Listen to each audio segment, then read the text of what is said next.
ఒకానొక కాలంలో వేణువనం అనే ఒక రాజ్యం ఉండేది. ఆ రాజ్యాన్ని సూరసేనుడు అనే మహారాజు పాలిస్తూ ఉండేవాడు. ఆ రాజ్యం చుట్టూ అరణ్యం ఉండేది. రాజకోట ఎత్తైన కొండమీద ఉండేది. రాజ్యం చిన్నదైనా బంగారం భోగభాగ్యాలతో తులతూగుతూ ఉండేది. అందువల్ల ఎప్పుడూ ఎవరో ఒకరు ఆ రాజ్యం మీద దండెత్తి రావటానికి ప్రయత్నించేవారు. కాని ఆ రాజ్యం చుట్టూ ఉన్న అడవి శత్రుదుభేద్యంగా ఉండి వేణువనంకి రక్షణ కవచంలా ఉండేది. అందులో ప్రజలందరూ ఎప్పుడూ సుఖసంతోషాలతో ఉండేవారు. అలా ఉండగా ఒకరోజు సూరసేనుడు తన కొడుకు వీరసేనుడితో, పుత్రా వీరసేన, పితృవర్య, చెప్పండి.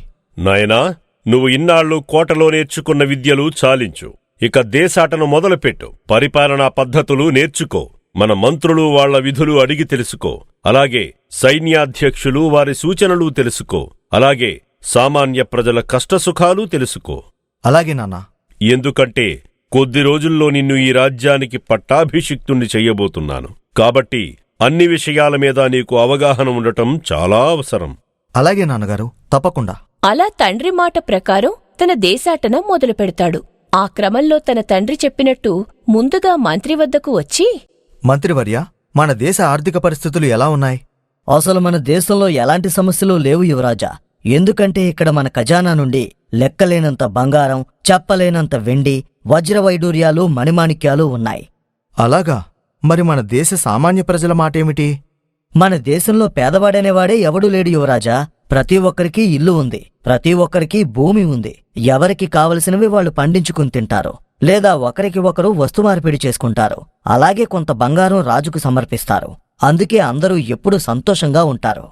అవునా? అయితే మనం పరిష్కరించడానికి సమస్యలే లేవా? సమస్యలా? ఒకరి దగ్గర ఉన్నది ఇంకొకరి దగ్గర లేకపోతేనే కదా యువరాజా సమస్యలు వచ్చేది. మన కారాగారాలన్నీ ఎప్పుడూ ఖాళీగానే ఉంటాయి. అసలు సమస్యలే లేని దేశమా? అసలిది నిజమేనా అని అనుకుంటూ అలా సైన్యాధ్యక్షుడి దగ్గరికి వెళ్తాడు. సైన్యాధ్యక్ష, మన దేశ ప్రస్తుత సైన్యం యొక్క స్థితిగతులు ఏమిటి? వాళ్ల శిక్షణ మరియు యుద్ధ నైపుణ్యాలు ఎలా ఉన్నాయి? ప్రస్తుతం మన దేశంలో ఉన్న జనాభాలో ఇంటికొక సైనికుడు ఉన్నారు. అందరూ ఎప్పుడు సిద్ధంగానే ఉంటారు. వాళ్లకు అందాల్సిన వేతనాలు అందుతూనే ఉంటాయి. ప్రస్తుతం మన దేశానికి కాపలాకి సరిపడా సైనికులు ఉన్నారు యువరాజా. అవునా? మరి ఎవరైనా యుద్ధానికి వస్తే? నిజానికి మన రాజ్యంతో యుద్ధం చేయడానికి ఒక్కడు కూడా ఇప్పటి వరకు సాహసించలేదు. అవునా? కాని ఎందుకని? ఇంత సంపన్న రాజ్యం మీద ఎవరూ దండెత్తకపోవడానికి కారణమేమిటి? నిజానికి అడపాదడపా కొందరు ప్రయత్నిస్తూనే ఉన్నారు. కాని ఎవ్వరూ మన రాజ్యం చుట్టూ ఉన్న ఈ అడవిని దాటివచ్చి మన మీద దాడి చేసే సాహసం చెయ్యలేకపోతున్నారు. అయితే ఈ అడవి మనకు పెట్టని గోడలాగా ఉందన్నమాట. అవును యువరాజా. మరి ఆ అడవిని దాటి మన వాళ్ళెవరూ బయటికి వెళ్లరా? ఎవరో కొద్దిమంది ఆ అడవికి దగ్గరగా భూములలో వ్యవసాయం చేస్తున్నవారు, అలాగే మరికొద్దిమంది సాహసవంతులు అప్పుడప్పుడు వెళ్ళి వచ్చామని చెప్పడమే తప్ప మన రాజ్యంలోని సామాన్య ప్రజలు ఎవ్వరూ ఆ అడవి దాటి వెళ్లరు. నిజానికి వాళ్లకి ఆ అవసరం కూడా లేదు, రాదు యువరాజా. ఎందుకంటే అన్నీ ఈ రాజ్యంలోనే దొరుకుతున్నాయి. అందరికీ ఎవరికి తగ్గ పని వాళ్లకుంది. ఎవరూ అంత ఖాళీగా లేరు, అంతేనా? అవును యువరాజా, అంతే. సరిగ్గా చెప్పారు. అలా ఆ మాటలకు ఆలోచనలో పడిన యువరాజు అక్కడి నుంచి వచ్చేస్తూ, ఏమిటిది? అంతా విచిత్రంగా ఉంది. రాజ్యంలో ఏ సమస్యలు లేవంటారు. మన రాజ్యం మీదకి ఎవరు యుద్ధానికి రారు అంటారు. ఈ రాజ్యం నుంచి ఎవరూ బయటికి వెళ్లరు అంటారు. అసలేం జరుగుతుందిక్కడ? అయినా ఏ సమస్య లేని ఈ రాజ్యానికి, ఏ శత్రువు దాడి చేయని ఈ రాజ్యానికి రాజైతే ఏంటి, అవ్వకపోతే ఏంటి? సరే, కనీసం నేనైనా ఈ అడవిని దాటి బయట ప్రపంచం ఎలా ఉందో చూసొస్తాను. అలా అని ఆ క్షణమే యువరాజు అడవికి బయలుదేరతాడు. అడవి మధ్యలోకి వచ్చేసరికి ఎక్కడినుంచో ఒక కర్ర గిరగిరా తిరుగుతూ వేగంగా వచ్చి యువరాజుకి తగులుతుంది. ఆ దెబ్బకి గుర్రం మీద నుంచి ఎగిరి కింద పడతాడు యువరాజు. ఈ అడవిలో నా మీద కర్రదాడి చెయ్యడమా? ఎవరై ఉంటారు అనుకుని లేచి చూసేసరికి గుర్రం మీద అందమైన అమ్మాయి వస్తుంది. తనని చూసి మైమరిచిపోతాడు యువరాజు. ఎవరు నువ్వు? ఈ అడవిలో నీకేం పని? కర్రతో నా మీద దాడి చేసిందే కాకుండా ఎవరు నువ్వని అడుగుతావా? అసలు ఈ అడవిలో నేను విసిరిన కర్రకి అడ్డుగా నిన్నెవరు రమ్మన్నారు? దాడి చేసి కనీసం క్షమాపణ చెప్పకుండా తిరిగి మాటకు మాట సమాధానం చెప్తున్నావు. ఎంత అందగత్తైతే మాత్రం ఇంత పొగరా? నేను అందగత్తెనో కాదో నాకు తెలీదు కాని నేను నీకు క్షమాపణ చెప్పను. ఎందుకంటే నేను నిన్ను కొట్టాలని కాని నీకు తగలాలని కాని ఆ కర్రని విసిరలేదు. అడవి పంది అనుకుని విసిరాను. అలాగే ఇంకో మాట, అవును, నాకు పొగరే, పొగరు పుట్టాకే నేను పుట్టానని మా వాళ్ళందరూ అంటుంటారు. ఇంక నీ దారిన నువ్వు పో. ఒక ఆడపిల్ల, అది కూడా ఇంత దట్టమైన అడవిలో ఇంత ధైర్యంగా మాట్లాడుతుంటే వీరసేనుడికి భలే ముచ్చటగా అనిపించింది. వెంటనే గుర్రం ఎక్కి ఆమె వెంట పడ్డాడు. ఇంతకీ ఈ వీరవనిత పేరేమిటో? నీ దారిన నిన్ను పొమ్మని చెప్పాను కదా, మరి నా వెనకెందుకు వస్తున్నావ్? నా దారి కూడా ఇటువైపేలే సుందరి. ఈ అడవిలో నిన్నెప్పుడు చూడలేదు. ఎవరు నువ్వు? నా పేరు వీరసేనుడు. నేనీ అడవికి అవతల వైపున్న రాజ్యంలో ఒక చిన్న పనుండొచ్చాను. అవునా?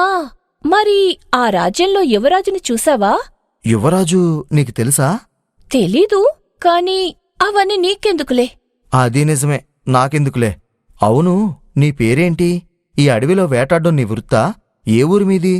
కారాగారంలో ఖైదీని ప్రశ్నించినట్లు ఆ ప్రశ్నలేమిటయ్యా వీరసేన? సరే కాని నన్ను పెళ్లి చేసుకుంటావా? ఆ మాటతో అవంతిక అక్కడే ఆగిపోయింది. ఒక్కచూపులోనే నా పైన ప్రేమ కలిగిపోయిందా? అయితే నేను నిజంగానే అందగత్తినన్నమాట. నీ అందం చూసి మోహం కలగడం నిజమే, కాని తర్వాత నీ మాటల్లో వాడి, చూపుల్లో వేడి, చేతల్లో చేవ చూశాక ఇలాంటి ఆడపిల్లను వదులుకుంటే నా జీవితంలో నేను చేసిన పెద్ద తప్పు అదే అవుతుందని అనిపించింది. అందుకే అందుకే ఏంటి? పూర్తి చెయ్యండి. ఈ దారిలో మన ప్రయాణం అంతమయ్యేలోపు మన జీవితంలో కొత్త ప్రయాణం మొదలవ్వాలని ఆశతో అడిగాను. చూస్తే మాటలతో గారడీలు చేసే విద్యలో మీరు మంచి నైపుణ్యం ఉన్నవారిలా తోస్తున్నారు. కానీ నేను కాని మీరు సంకోచమెందుకు? చెప్పండి, పర్వాలేదు. నేను మిమ్మల్ని పెళ్లి చేసుకోలేను. ఎందుకంటే నేను పుట్టకముందే నా పెళ్లి ఎవరితో జరగాలి అన్నది నిశ్చయమైపోయింది. పుట్టకముందే పెళ్లి నిర్ణయించిన పిచ్చివాడెవడు? నన్ను కన్నా నా తండ్రి. అయ్యో, క్షమించండి. నీ క్షమాపణలు నాకవసరం లేదు. ఇంకోసారి నాకు కనిపించకు, వెళ్ళిపో. అలా అని అక్కడినుంచి మెరుపు వేగంతో వెళ్ళిపోతుంది. దాంతో చేసేదేమీ లేక ఇక తన ప్రయాణాన్ని కొనసాగించాడు యువరాజు. అలా వెళ్తూ ఉండగా అడవి అవతల అంచుకు చేరుకున్నాడు. అక్కడ అడవిని ఆనుకుని ఉన్న ఒక పొలంలో పెద్ద చెట్టు కింద పెద్ద రాక్షసుడు గుర్రు పెట్టి నిద్రపోతున్నాడు. అతన్ని చూసి భయంతో మళ్లీ అడవిలోకి గుర్రాన్ని తరలించాడు యువరాజు. వామ్మో, ఎంత పెద్ద రాక్షసుడు! వీడి కంటపడ్డామంటే అంతే, అన్నంలో ఆవకాయ నంచుకుని తిన్నట్టు తినేస్తాడేమో. ఇలా అనుకుంటూ ఉండగా ఇంతలో ఇంకో రాక్షసుడు అడ్డంగా వస్తాడు. ఎవరు నువ్వు? ఎక్కడికి వెళ్తున్నావు? నేనెవరైతే నీకెందుకు? నువ్వు ఎవరు అన్న దాని మీదే. నువ్వు ఇటువైపు వెళ్లాలా వద్దా అనేది నేను నిర్ణయిస్తాను. నువ్వు నిర్ణయించడమేమిటి? అంటూ గుర్రాన్ని అదిలించి ఆ రాక్షసుడికి అందకుండా పోతాడు. అలా చాలా వేగంగా గుర్రాన్ని దౌడు తీయిస్తూ కోటకు చేరుకుంటాడు. వెంటనే సైన్యాన్ని తీసుకుని యుద్ధానికి వెళ్ళాలి. రాక్షసులు మన దేశం మీదికి వస్తున్నారు. అందులో కొందరు అడవిలోకి ప్రవేశించారు. వాళ్లు ఏ క్షణంలో అయినా రావచ్చు. వాళ్లు ఆ అడవి దాటకముందే వాళ్లని ఆపాలి అని సైన్యాధ్యక్షుడితో చెప్తాడు. దాంతో వెంటనే సైన్యాన్ని వెంటబెట్టుకుని అడవిలోకి వెళ్తారు. అక్కడ రాక్షసుడిపై దాడి చేసేందుకు వీరసేన దూసుకొస్తూ ఉండగా మధ్యలో అవంతిక అంతే వేగంగా ఎదురుగా వచ్చి వీరసేనని అడ్డుకుంటుంది. తప్పుకో అవంతిక, ఈ రాక్షసుడి అంతం చూడాలి ఈరోజు. నేనుండగా అది జరగనివ్వను. నువ్వు నన్ను ఆపగలవు కాని నా సైన్యాన్ని ఆపలేవు. నా ప్రాణాలు అడ్డువేసైనా నేనాపుతాను. ఏం మాట్లాడుతున్నావు నువ్వు? వాడొక రాక్షసుడు. వాడికోసం నీ ప్రాణాలు గొంతులో నుంచి ఇంకొక్క మాట బయటికొచ్చినా నా కత్తి నీ గొంతులోని నరాలను తెగనరుకుతుంది. అవంతిక, ఒక రాక్షసుడు కోసం? ఆపే ఇంకా. అతను నా తండ్రి. ఏంటవంతిక నువ్వు మాట్లాడేది? ఈ రాక్షసుడు నీ తండ్రా? అవును, అతనే నా తండ్రి. పుట్టకముందే పెళ్ళెవరితో చేయాలో నిశ్చయించిన మహానుభావుడు ఈ రాక్షసుడేనా? చూడు, అతను ఎవరైనా ఎలాంటివాడైనా అతను నా తండ్రి. అతనిని నా ముందు అగౌరవపరిచావో నీకు మర్యాదగా ఉండదు. తల్లి అవంతిక, నువ్వు కాసేపు ఉండు. చూడు నాయనా, అసలు ఎవరు నువ్వు? నేను వేణువనం రాజుపు యువరాజు వీరసేనుణ్ణి. సూరసేనుడి కుమారుడువా నువ్వు? అవును. మీకు మా నాన్నగారు తెలుసా? ఓహో, నువ్వేనా ఆ మహానుభావుడి కొడుకువి? నీక్కూడా మా నాన్నగారు తెలుసా? అసలెవరు మీరు? సరిపోయింది పో. ఇన్నాళ్ళు మీ రాజ్యం మీదికి ఒక్క పురుగు కూడా దాడి చేయలేదు. ఎందుకో తెలుసా గౌరవనీయులైన యువరాజా? మా రాజ్యం చుట్టూ ఈ దుర్భేద్యమైన అడవి అండగా ఉంది కాబట్టి. ఏమిటి అడవా? అడవి అడ్డంగా నిలబడి నీ రాజ్యానికి కాపలా కాసిందా? ఎందుకంత నవ్వు? లేకపోతే మరేంటి యువరాజా? అడవులు సైన్యాల్ని ఆపగలవా? ఎంతమందిని ఆపగలవు? ఎన్నేళ్లాపగలవు?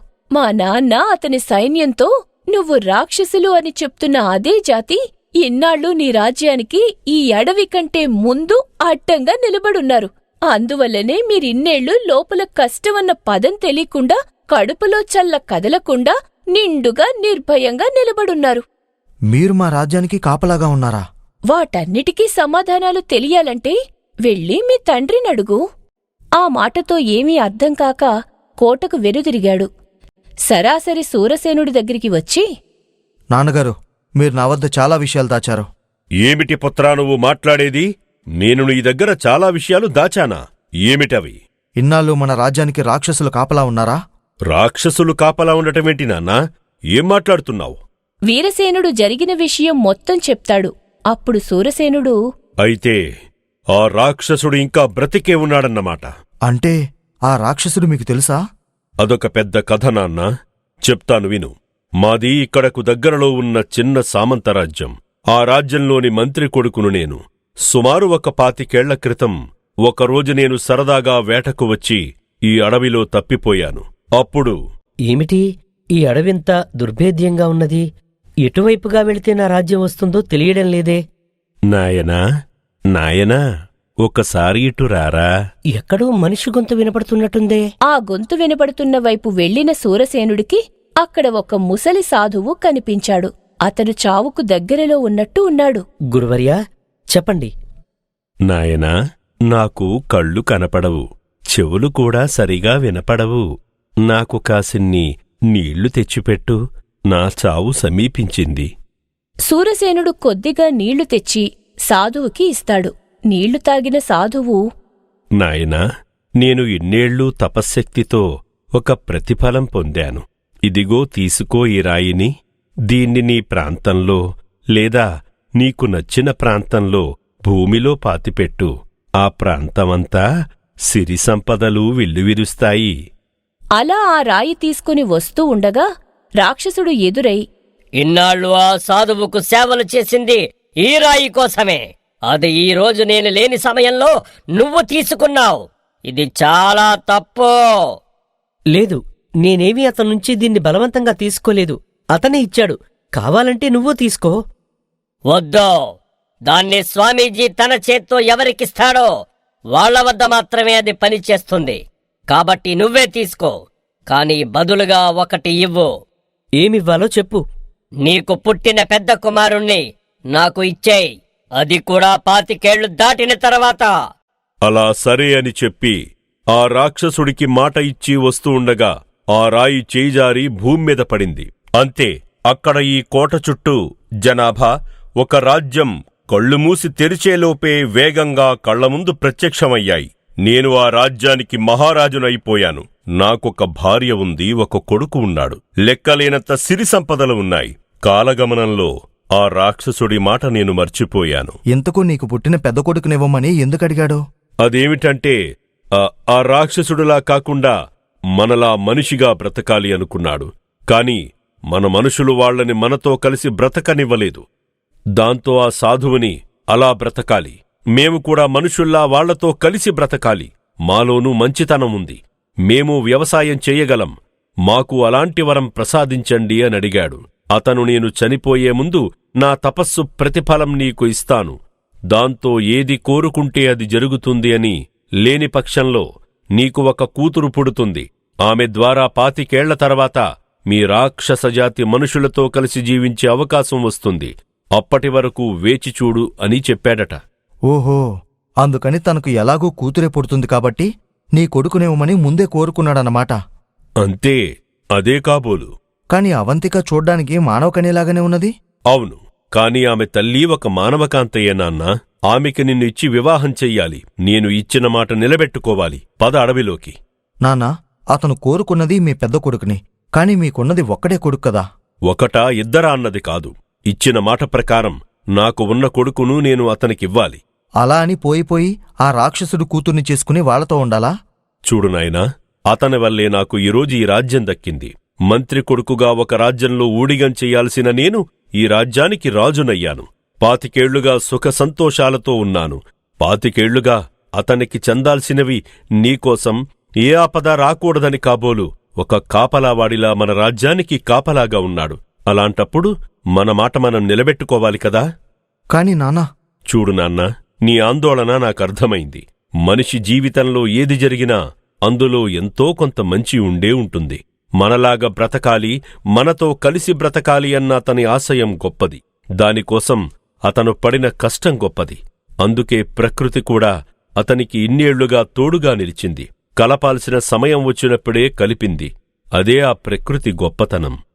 అలా అని వీరసేనుడిని తీసుకువెళ్లి అవంతికతో వివాహం జరిపించి రాక్షసుడికి అప్పగించాడు సూరసేనుడు. తరువాత రాక్షసులు మనుషులు కలిసిమెలిసి జీవించటం మొదలుపెట్టారు.